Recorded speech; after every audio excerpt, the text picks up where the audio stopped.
ಮುಡಾ ಹಗರಣದಲ್ಲಿ ಸಿಎಂ ಸಿದ್ದರಾಮಯ್ಯನವರ ಭವಿಷ್ಯ ಇವತ್ತು ನಿರ್ಧಾರವಾಗಲಿದೆ. ಮುಡಾ ಹಗರಣದಲ್ಲಿ ಪ್ರಾಸಿಕ್ಯೂಷನ್ಗೆ ಅನುಮತಿ ಪ್ರಶ್ನಿಸಿ ಸಿಎಂ ಸಿದ್ದರಾಮಯ್ಯನವರು ಅರ್ಜಿಯನ್ನು ಸಲ್ಲಿಸಿದ್ದಾರೆ. ಹೈಕೋರ್ಟ್ನಲ್ಲಿ ಸಿಎಂ ಸಿದ್ದರಾಮಯ್ಯನವರಿಂದ ಅರ್ಜಿ ಸಲ್ಲಿಕೆಯಾಗಿತ್ತು.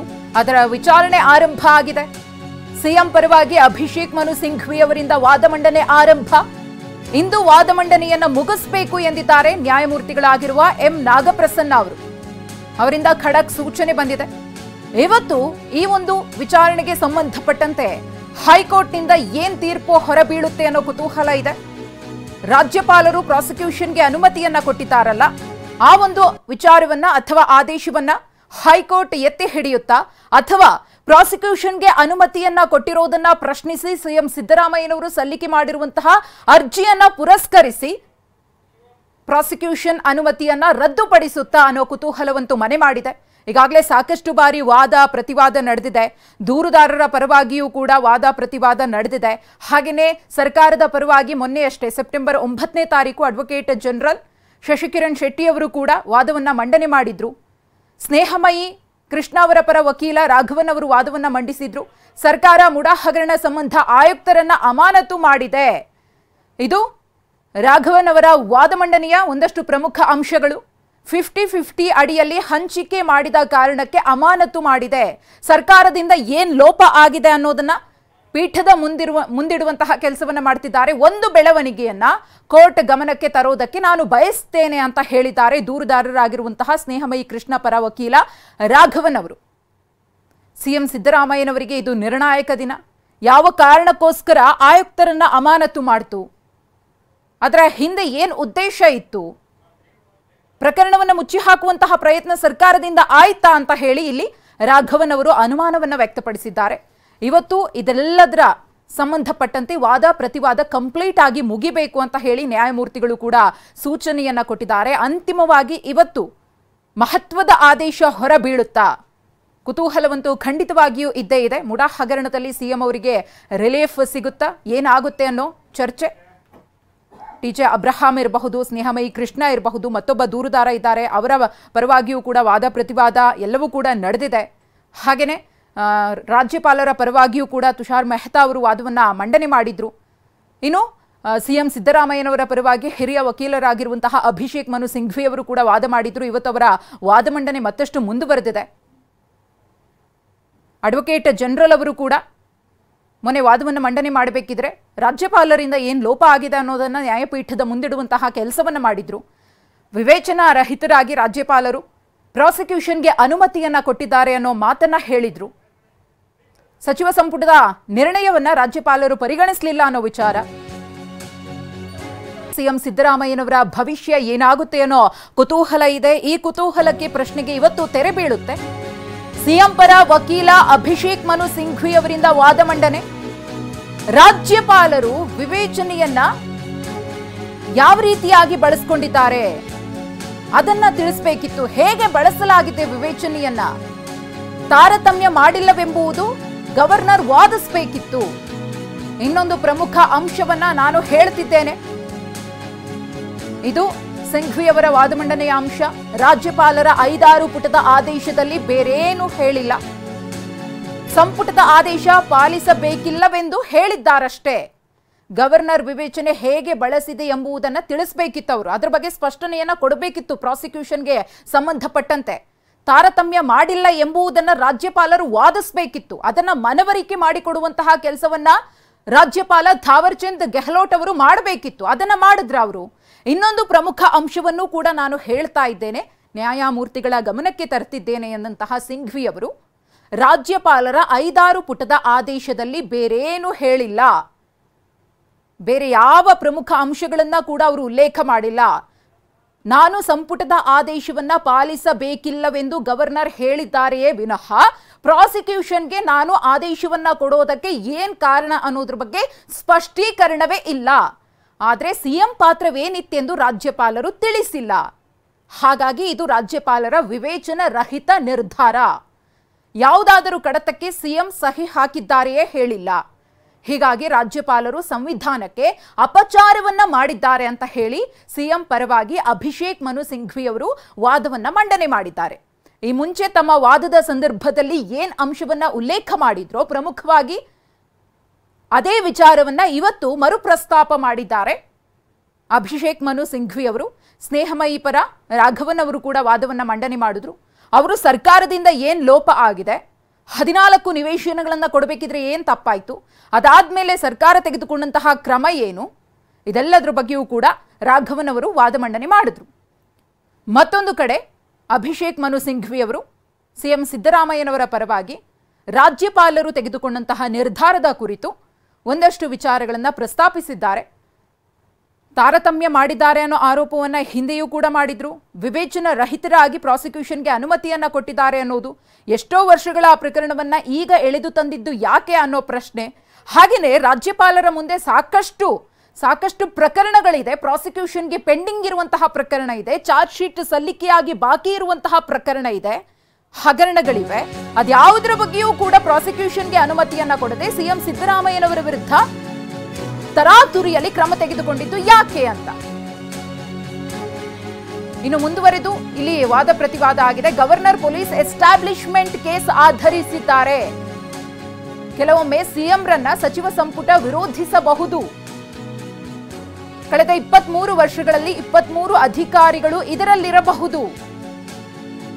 ಆದ್ರೆ ಸಿಎಂ ಸಿದ್ದರಾಮಯ್ಯ ವಿರುದ್ಧ ಮಾತ್ರ ಆರೋಪಿಸಲಾಗಿದೆ. ಯಾಕೆ ಸಿದ್ದರಾಮಯ್ಯನವರೇ ಟಾರ್ಗೆಟ್ ಅನ್ನೋ ವಿಚಾರ ಇಲ್ಲಿ ಪ್ರಸ್ತಾಪ ಆಗಿದೆ. 1984ರಿಂದಲೂ ಮುಖ್ಯಮಂತ್ರಿ ಸಿದ್ದರಾಮಯ್ಯನವರು ಶಾಸಕರಾಗಿದ್ದಾರೆ. ಆದ್ರೆ ಮುಡಾಗೆ ಸಂಬಂಧಿಸಿದ ಯಾವುದೇ ಹೊಣೆಯನ್ನ ಇಲ್ಲಿ ಸಿಎಂ ಸಿದ್ದರಾಮಯ್ಯನವರು ನಿಭಾಯಿಸಿಲ್ಲ ಅಂತ ಹೇಳಿ ತಮ್ಮ ವಾದವನ್ನ ಅಭಿಷೇಕ್ ಮನು ಸಿಂಘ್ವಿ ಅವರು ಮುಂದುವರಿಸ್ತಾರೆ. ಸಾಕಷ್ಟು ಮಂದಿ ಅಧಿಕಾರಿಗಳು ಬಂದು ಹೋಗಿದ್ದಾರೆ, ಅವರ ಬಗ್ಗೆ ಇಲ್ಲಿ ಯಾವುದೇ ಚಕಾರ ಎತ್ತಿಲ್ಲ, ಮಾತನಾಡಿಲ್ಲ. ಆದರೆ ಸಿಎಂ ಸಿದ್ದರಾಮಯ್ಯನವರನ್ನೇ ಯಾಕೆ ಟಾರ್ಗೆಟ್ ಮಾಡಲಾಯಿತು, ಅವರ ವಿರುದ್ಧವೇ ಯಾಕೆ ದೂರನ್ನ ಕೊಡಲಾಯಿತು, ಇದುವರೆಗೂ ಕೂಡ ಕಂಡು ಬಂದಿರುವ ರೀತಿಯಲ್ಲಿ ಹಾಗೆಯೇ ಸಿಕ್ಕಿರುವಂತಹ ದಾಖಲೆಗಳಲ್ಲಿ ನೇರಾನೇರವಾಗಿ ಸಿಎಂ ಸಿದ್ದರಾಮಯ್ಯನವರ ಪಾತ್ರ ಇದರಲ್ಲಿ ಇಲ್ಲ. ಮುಡಾಗೆ ಸಂಬಂಧಿಸಿದ ಯಾವುದೇ ಹೊಣೆಯನ್ನ ಅವರು ನಿಭಾಯಿಸಿಲ್ಲ ಅಂದ ಮೇಲೆ ಸಿಎಂ ಸಿದ್ದರಾಮಯ್ಯನವರನ್ನ ಇಲ್ಲಿ ತಪ್ಪಿತಸ್ಥ ಜಾಗದಲ್ಲಿ ನಿಲ್ಲಿಸುವಂತಹ ಪ್ರಯತ್ನ ಯಾಕೆ? ಅಭಿಷೇಕ್ ಮನು ಸಿಂಘ್ವಿ ಅವರ ವಾದದ ಅಂಶಗಳಿದು. ಕಳೆದ 23 ವರ್ಷಗಳಲ್ಲಿ 23 ಅಧಿಕಾರಿಗಳು ಇದರಲ್ಲಿ ಭಾಗಿಯಾಗಿರಬಹುದಲ್ವಾ? ಸಿಎಂ ಸಿದ್ದರಾಮಯ್ಯನವರ ವಿರುದ್ಧ ಮಾತ್ರ ಯಾಕೆ ಆರೋಪವನ್ನ ಮಾಡಲಾಗ್ತಾ ಇದೆ? ಯಾಕಂದ್ರೆ ರಾಜ್ಯದಲ್ಲಿ ಇರುವಂತಹ ಕಾಂಗ್ರೆಸ್ ಸರ್ಕಾರವನ್ನ ಅಸ್ಥಿರಗೊಳಿಸುವಂತಹ ಪ್ರಯತ್ನ.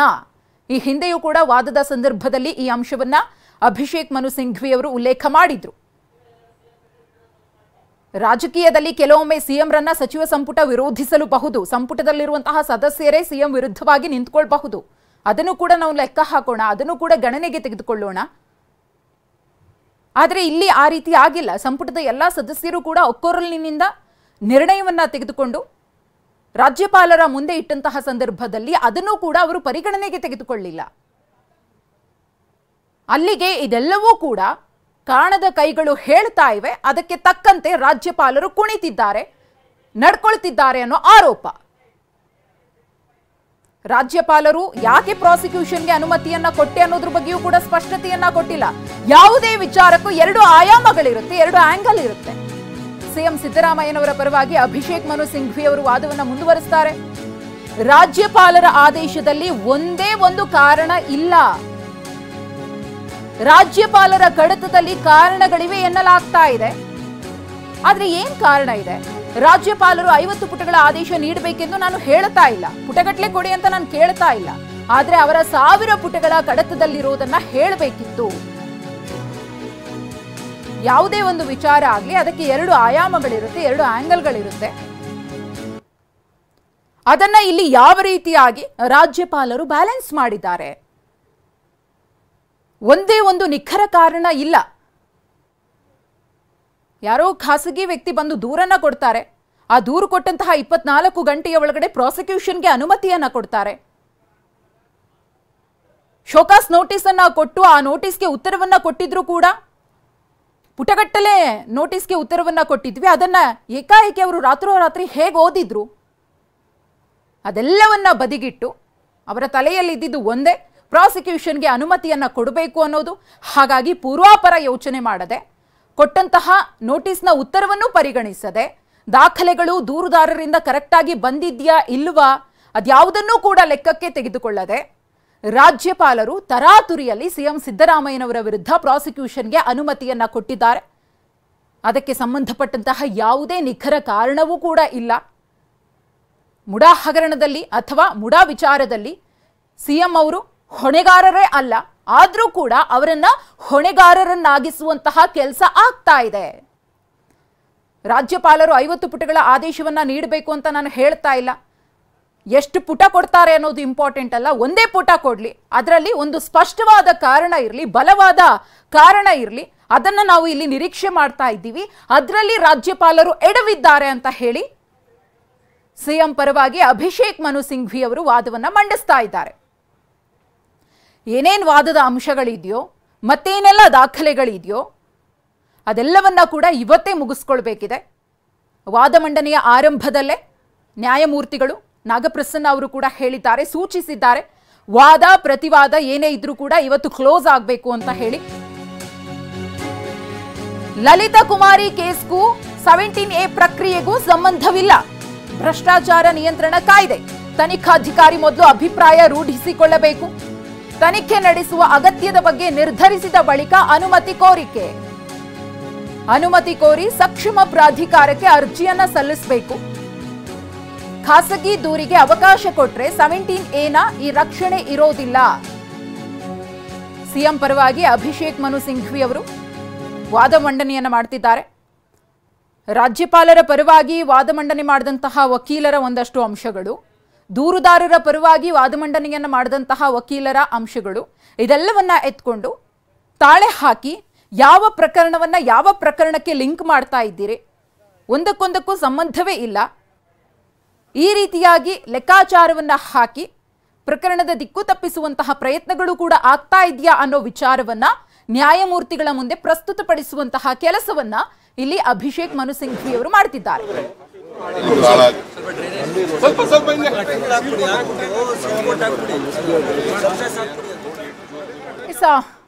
ಮತ್ತೊಂದು ಕಡೆ ಗಮನಿಸ್ತಾ ಇದ್ದೀರಿ ದೃಶ್ಯಾವಳಿಯಲ್ಲಿ ಸಿಎಂ ಸಿದ್ದರಾಮಯ್ಯನವರು ಸಿಟಿ ರೌಂಡ್ಸ್ ಅನ್ನ ಹಮ್ಮಿಕೊಂಡಿದ್ದಾರೆ. ಇವತ್ತು ಅವರು ಸಿಟಿ ಪ್ರದಕ್ಷಿಣೆಯನ್ನ ಹಾಕ್ತಿದ್ದಾರೆ. ಒಂದಷ್ಟು ಸಮಸ್ಯೆಗಳ ಬಗ್ಗೆ ಅವಲೋಕಿಸುವಂತಹ ಕೆಲಸ ಆಗ್ತಾ ಇದೆ. ಮತ್ತೊಂದು ಕಡೆ ಹೈಕೋರ್ಟ್ನಲ್ಲಿ ಅವರ ಮುಡಾ ವಿಚಾರಕ್ಕೆ ಸಂಬಂಧಪಟ್ಟಂತಹ ಮಹತ್ವದ ವಾದ ಪ್ರತಿವಾದ ನಡೀತಾ ಇದೆ. ಅದರ ಆತಂಕ ಆಗಲಿ ಟೆನ್ಷನ್ ಆಗಲಿ ಸಿಎಂ ಸಿದ್ದರಾಮಯ್ಯನವರಿಗೆ ಇದ್ದಂತೆ ಕಾಣಿಸ್ತಾ ಇಲ್ಲ. ಕಾನೂನಾತ್ಮಕವಾಗಿ ನಾನು ಏನು ಹೋರಾಟವನ್ನು ಮಾಡಬೇಕೋ ಅದನ್ನ ಮಾಡ್ತೀನಿ ಅಂತಾನೆ ಹೇಳಿದ್ರು. ಇನ್ನು ಮುಡಾ ಹಗರಣ ಯಾವ್ಯಾವ ತಿರುವುಗಳನ್ನ ಪಡ್ಕೊಳ್ತು, ರಾಜಕೀಯವಾಗಿ ಏನೆಲ್ಲ ಸ್ವರೂಪಗಳನ್ನ ಪಡ್ಕೊಳ್ತು ಅನ್ನೋದನ್ನ ನೋಡಿದ್ವಿ. ಇದೀಗ ಅಭಿಷೇಕ್ ಮನು ಸಿಂಘ್ವಿ ಅವರಿಂದ ವಾದ ಮುಂದುವರೆದಿದೆ. ಸಿಎಂ ಒಂದ್ ಕಡೆಗೆ ಸಿಟಿ ರೌಂಡ್ಸ್ ಮಾಡ್ತಾ ಇದ್ದಾರೆ. ನಾವು ಅದರ ನೇರ ದೃಶ್ಯಾವಳಿಗಳನ್ನು ನಾವು ನಿಮಗೆ ತೋರಿಸ್ತಾ ಇದ್ವಿ. ಒಂದ್ ಕಡೆ ಮುಖ್ಯಮಂತ್ರಿಗಳು ಸುತ್ತಾಡ್ತಾ ಇದ್ದಾರೆ ಬೆಂಗಳೂರಿನ ಅಭಿವೃದ್ಧಿಗಳೇನೇನು, ಯಾವ್ಯಾವ ಕೆಲಸ ಕಾರ್ಯಗಳಾಗಬೇಕು, ಏನು ಎತ್ತ ಅಂತ. ಆದರೆ ಇನ್ನೊಂದು ಕಡೆಗೆ ಅಭಿಷೇಕ್ ಮನು ಸಿಂಘ್ವಿ ವಾದ ಮಾಡ್ತಾ ಇದ್ದಾರೆ. ನೋಡಿ ಹೆಂಗಿದೆ ನೋಡಿ ಸ್ಥಿತಿ. ಅಂದರೆ ಇದಕ್ಕೂ ನನಗೂ ಏನು ಸಂಬಂಧ ಇಲ್ಲ, ಜೊತೆಗೇನು ಅಂದರೆ ನಾನು ಯಾವುದನ್ನು ಬಹಳ ಸೀರಿಯಸ್ ತಗೊಂಡಿಲ್ಲ ಇದನ್ನು ಅನ್ನೋ ರೀತಿಯಲ್ಲಿ, ನನ್ನ ಕೆಲಸ ಕಾರ್ಯಗಳನ್ನು ನಾನು ಮಾಡ್ತಾ ಇದ್ದೀನಿ ಅನ್ನೋ ರೀತಿಯಲ್ಲಿ ಮುಖ್ಯಮಂತ್ರಿಗಳು ಸುತ್ತಾಡ್ತಾ ಇದ್ದಾರೆ. ಇನ್ನೊಂದು ಕಡೆಗೆ ವಾದ ನಡೀತಾ ಇದೆ. ಯಾರ್ಯಾರು ಯಾವ್ಯಾವ ರೀತಿಯ ವಾದ ಮಂಡಿಸಿದ್ರು ಹಿಂದೆ ಅದನ್ನು ನಾವು ನೋಡಿದ್ವಿ. ರಾಘವನ್ ಸುದೀರ್ಘವಾಗಿ ವಾದ ಮಂಡಿಸಿದರು. ಸ್ನೇಹಮಯಿ ಕೃಷ್ಣ ಅವರ ಪರವಾಗಿರೋದು ವಕೀಲರು ರಾಘವನ್. ಈಗ ಸಿಎಂ ಪರ ಅಭಿಷೇಕ್ ಮನು ಸಿಂಘ್ವಿ ವಾದ ಮಾಡ್ತಾ ಇದ್ದಾರೆ. ಗವರ್ನರ್ ವಿವೇಚನೆಯನ್ನು ಹೇಗೆ ಬಳಸಲಿಲ್ಲ ಅನ್ನೋದ್ರ ಬಗ್ಗೆ ಮಾತಾಡ್ತಾ ಇದ್ದಾರೆ. ಯಾವ್ಯಾವ ಸಂಗತಿಗಳನ್ನು ಎತ್ತರ ನೋಡಬೇಕು, ಯಾಕಂದರೆ ಈ ರಾಜ್ಯಪಾಲರ ನಿರ್ಧಾರ ಇದೆಯಲ್ಲ, ನಿರ್ಣಯ ಇದೆಯಲ್ಲ, ಅದೇ ಒಂದು ರಾಂಗ್ ಅದು ಅನ್ನುವಂಥ ರೀತಿಯಲ್ಲಿ ಮಾತಾಡ್ತಾ ಇದ್ರು ಅವರು. ಅಭಿಷೇಕ್ ಮನು ಸಿಂಘ್ವಿ ವಾದ ಮಾಡ್ತಾ ಇದ್ದಾರೆ. ನಾನು ಇನ್ನೊಂದು ಪ್ರಮುಖವಾದಂಥ ಅಂಶವನ್ನು ಹೇಳ್ತಾ ಇದ್ದೀನಿ. ರಾಜ್ಯಪಾಲರ 5-6 ಪುಟದ ಆದೇಶದಲ್ಲಿ ಬೇರೇನೂ ಹೇಳಿಲ್ಲ. ಗವರ್ನರ್ ಕೇವಲ ಈ ಪೊಲೀಸ್ ಎಸ್ಟಾಬ್ಲಿಷ್ಮೆಂಟ್ ಕೇಸ್ ಇತ್ತಲ್ಲ ಎಂಪಿದು, ಅದರ ಬಗ್ಗೆ ಹೇಳಿದ್ದಾರೆ. ವಿವೇಚನಾಧಿಕಾರ ವಿಶೇಷ ಸಂದರ್ಭದಲ್ಲಷ್ಟೇ ಬಳಸಬೇಕು. ರಾಜ್ಯಪಾಲರು ತಮ್ಮ ವಿವೇಚನಾಧಿಕಾರವನ್ನು ವಿಶೇಷ ಸಂದರ್ಭಗಳಲ್ಲಿ ಮಾತ್ರ ಬಳಸಬೇಕು. ಹಂಗೆ ಬಳಸಿದಾಗ ಮಾತ್ರ ಅದಕ್ಕೆ ಕಾರಣಗಳನ್ನು ಕೊಡಬೇಕು, ಸುಮ್ಮನೆ ಬಳಸೋದಲ್ಲ.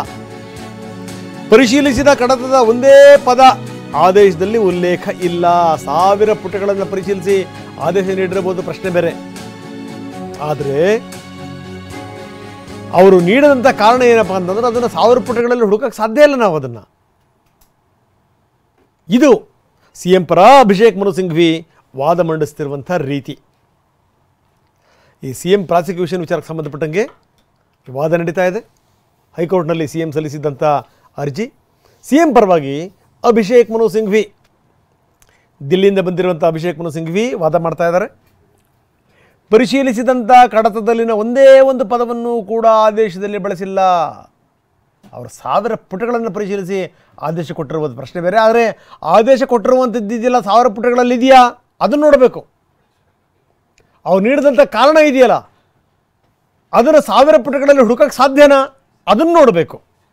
ಇದು ಅಭಿಷೇಕ್ ಮನು ಸಿಂಘ್ವಿ ವಾದ ಮಂಡಿಸ್ತಿರುವಂಥ ಪರಿ.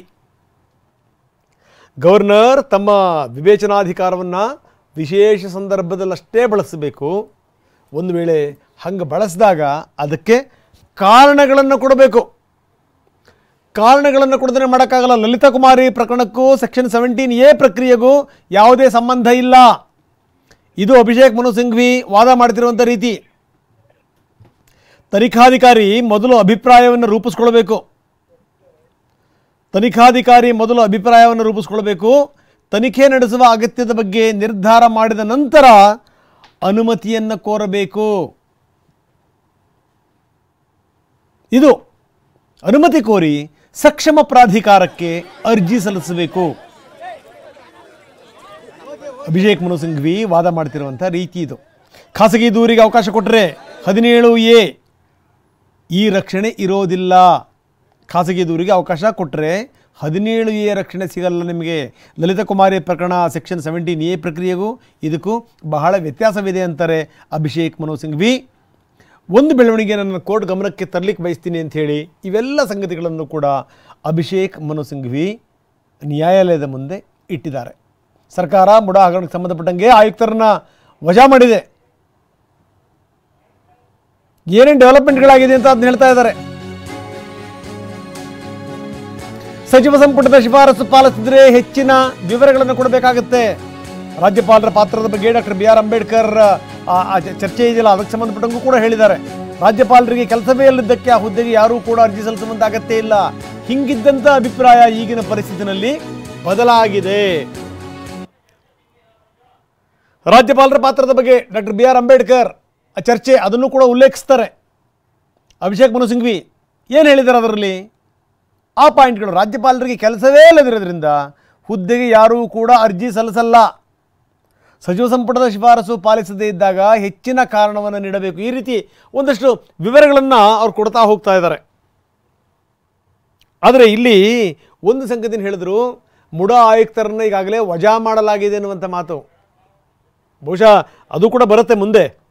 ವಜಾ ಮಾಡೋದಕ್ಕಿಂತ ಮೊದಲು ಅವರಿಗೆ ಎಲ್ಲಿ ಟ್ರಾನ್ಸ್ಫರ್ ಮಾಡಿದ್ರು, ಎಲ್ಲಿ ಅವ್ರನ್ನ ರಿಜಿಸ್ಟ್ರಾರ್ ಪೋಸ್ಟಲ್ಲಿ ಕೂಡಿಸಿದ್ರು, ಯಾವ ಯೂನಿವರ್ಸಿಟಿನಲ್ಲಿ, ಅದಾದ ಮೇಲೆ ಯಾವ ರೀತಿ ಅವ್ರನ್ನ ವಜಾ ಮಾಡಿದರು, ಈ ಮುಡಾದ ಹಗರಣ ಆಗಲಿಕ್ಕೆ ಅವ್ರ ಪಾತ್ರ ಇದೆ ಅಂತ ಸರ್ಕಾರ ಹೆಂಗೆ ಒಪ್ಕೊಳ್ತು, ಈ ಪಾಯಿಂಟ್ಗಳು ಕೂಡ ಬರ್ತವೆ. ನೋಡಿ, ನ್ಯಾಯಮೂರ್ತಿ ನಾಗಪ್ರಸನ್ನ ಅವರು ಕೇಳ್ತಾರೆ, ಸಚಿವ ಸಂಪುಟದ ಶಿಫಾರಸು ಪಾಲಿಸ್ತಿದ್ದಾಗ ಹೆಚ್ಚಿನ ಕಾರಣಗಳನ್ನು ನೀಡಬೇಕಾಗುತ್ತೆ.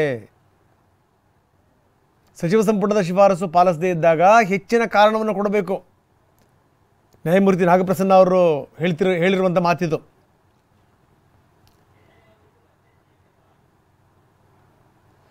ಒಂದು ಕಡೆಗೆ ವಾದ ಮಂಡನೆ ನಡೀತಾ ಇದೆ, ಇನ್ನೊಂದು ಕಡೆಗೆ CM ನಗರ ರೌಂಡ್ಸಲ್ಲಿದ್ದಾರೆ, ಬೆಂಗಳೂರು ರೌಂಡ್ಸಲ್ಲಿದ್ದಾರೆ, ನಗರ ಪ್ರದಕ್ಷಿಣೆ ಮಾಡ್ತಾ ಇದ್ದಾರೆ, ಸುತ್ತಾಕ್ತಾ ಇದ್ದಾರೆ ಮುಖ್ಯಮಂತ್ರಿಗಳು. ಸಮಸ್ಯೆಗಳು ಯಾವ್ಯಾವು ಅಂತ ಕೇಳುವಂಥ ಪ್ರಯತ್ನವನ್ನು ಮಾಡ್ತಾ ಇದ್ದಾರೆ.